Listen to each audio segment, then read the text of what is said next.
السلام عليكم ورحمة الله وبركاته. halkan wareelka shacabka YouTube ka aniguna waa Abduqaadir Xasan Aduulye is arag wanaagsan kulan kale oo xiiso leh. Haddaba shuruudaha markaasi waxyaabaha lagaaga baahan yahay ama dukumiintiyada lagaaga baahan yahay marka doonaysid inaad sharciga xariisatid.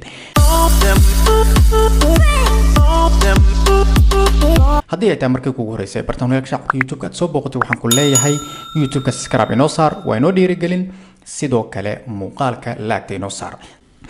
sharciga marka xariisanaysid dukumiintiyada ama waxyaabaha lagaaga baahan yahay inaad xafiiska la tagtid ayaan halkan kuugu sheegi doonaa.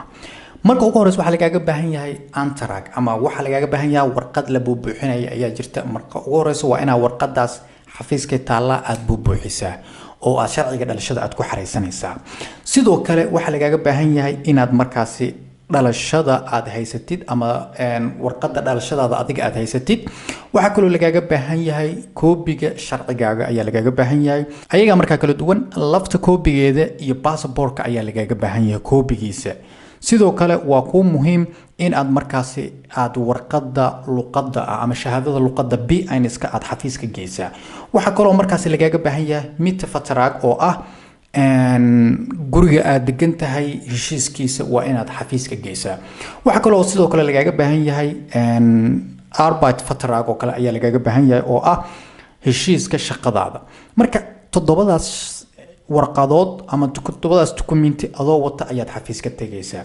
waxa ku soo haray marka toddobadaas warqadood markaad buuxisid dhammaantood maxaa xigo lagaaga baahan yahay. waxa lagaaga baahan yahay waa qarashka haddaba imisuu noqonaya. qarashka lagaaga baahan yahay shakhsi ahaantaada waa 255 euro ayaa lagaaga baahan yahay in aad markaasi dhiibtid oo aad sharciga ku xariisatid. marka haddii ay ilmo ku joogaan ku soo haray ilmahaas hadday saqaan gaarin waxa looga baahan yahay inaad ka bixisid lacag gaaraysa 51 euro ayaa lagaaga baahan yahay in aad markaasi qofkaas aad ka shubtid lacaga. marka sidaas u ogow ilmuhu waa 51 euro qofka weynna waa 255 euro. runtii waa lacag adigu xoogaa tiro badan waaye marka way ka badan tahay marka kale ee sharciyada kale aad xariisanayso kale.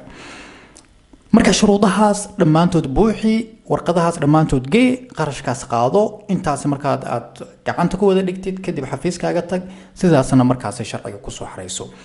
waxaan ku leeyahay guul ayaan ku rajeynayaa.